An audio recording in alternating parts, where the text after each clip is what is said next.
Hello students, today we're going to learn about chemical equations and chemical word equations and what exactly they are, okay?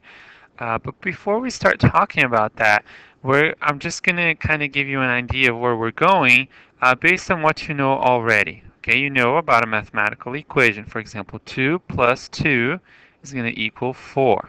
Okay, that's pretty simple. A word equation is essentially just the words for the mathematical symbols. Okay, so 2 plus 2 equals 4. So that's what we mean by word equation, okay? We're going to have words that are going to represent the chemical equations that we're going to have. Well, here's a chemical equation, okay? A chemical equation always represents a chemical reaction, okay? On the left side here, you have uh, what we call the reactants, okay? And on the right side are the products. The way I like to think of it is the reactants react to produce a product. Okay, and the arrow sign is like the equal sign in math. Okay, and we can turn this into a chemical, into a word equation. So for example, H2 with a G representing gas state. So this is going to be hydrogen gas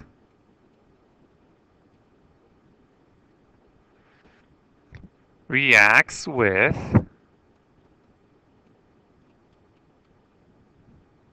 oxygen gas to yield, or you can also say to produce, liquid water. Okay, of course H2O is water and L symbolizes liquid. Okay, let's do a couple more examples here. We have sodium. Okay, so solid sodium.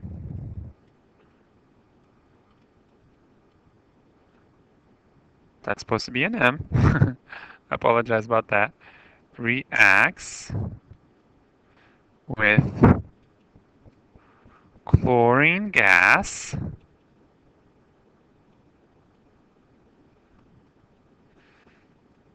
to yield or produce, same thing, sodium chloride. And this is where all that time that we spent naming will come into use. Okay. And of course, I should have put right here solid sodium chloride. Okay, so this is the chemical reaction here for table salt. Okay, and then of course we can have even longer equations, but here is the reason why I wrote this down is because I wanted you to pay attention to this. This means aqueous.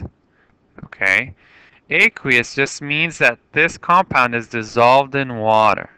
Okay, if you know Spanish, the word for water in Spanish is agua. So here you go, aqueous agua. Okay, if that helps you remember. So here we have a lithium solid. Okay, reacts with, I'm going to abbreviate, liquid water to yield, okay, lithium hydroxide in solution, okay, because it's dissolved in water,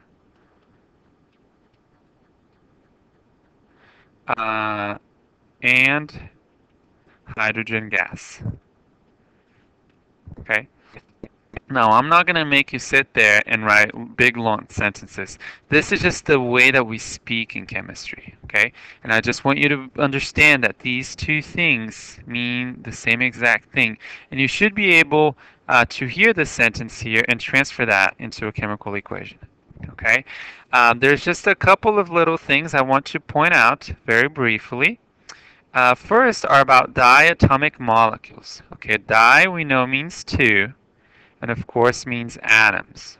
Atomic means atoms. So these are molecules with two atoms. There are a magic 7 that always exist in pairs. Okay? If you go over here to nitrogen and you draw a 7, that goes all the way to iodide. Okay? All of these over here are going to exist in pairs, and you also have to include hydrogen. So hydrogen plus these over here. Okay, they're called the magic 7, or I call them the magic 7 because they always exist in pairs. Okay, so hydrogen is always going to be H2. Oxygen is always going to be O2. Bromine is going to be Br2, and so forth. So when they are in their elemental state in nature, they exist in pairs.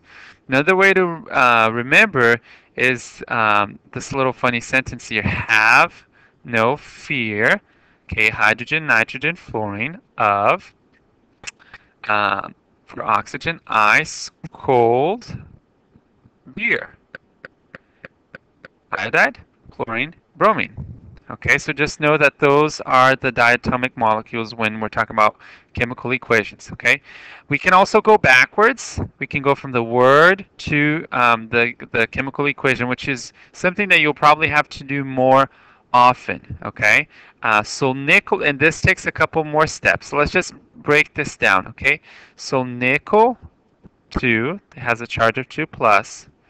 Hydroxide, if you look at your polyatomic chart, you know it's OH minus, decomposes to produce. So I'm going to have an arrow, nickel 2 plus, oxide is O2 negative, and H2O. Okay, and I'm getting all this information over here from my periodic table. Okay, so let's just bring this together. This is going to be Ni. I need 2 hydroxides to balance this out. Okay, these 2 are already balanced out. NiO plus H2O. Okay, now this equation here is not completely balanced yet as a whole, but we're going to worry about that later. We're not going to worry about that right now. Okay, let's do another example. The gases, so I know I'm going to have lots of gases. Nitrogen dioxide. So I have 1 nitrogen and 2 oxygens, gas, and oxygen. Okay, so this is a diatomic molecule. React to produce, so here's my arrow, dinitrogen pentoxide gas. So I'm going to have 2 nitrogens and 5 oxygens, and they're all gases. So here's my chemical equation, okay? One last example here. Heating dissolved, okay, that's going to mean aqueous. Sodium bicarbonate. So let's do sodium, I know, is a positive 1, looking at the periodic table. If I look at my chart for bicarbonate, I'm going to have HCO3 minus. Produces, so here's my arrow. I've got aqueous, sodium carbonate. So I'm going to have Na plus, and then carbonate is CO3 2 minus. Plus carbon dioxide gas, so CO2 gas, and water, which we'll just assume is in the liquid state. Okay, so let's put this together. Okay, those charges are balanced, so I'm going to have sodium bicarbonate, which is baking soda, decomposes into sodium carbonate. Okay, now these charges are not balanced. Okay, I need to make sure that they cancel each other out. Okay, and this is part of the reason why we spent so much time on naming previously. Okay, plus CO2 gas and H2O. Okay, so here is my chemical equation. Now I know I went a little fast, but you have some practice exercises to do and you can work through them slowly and ask me for help.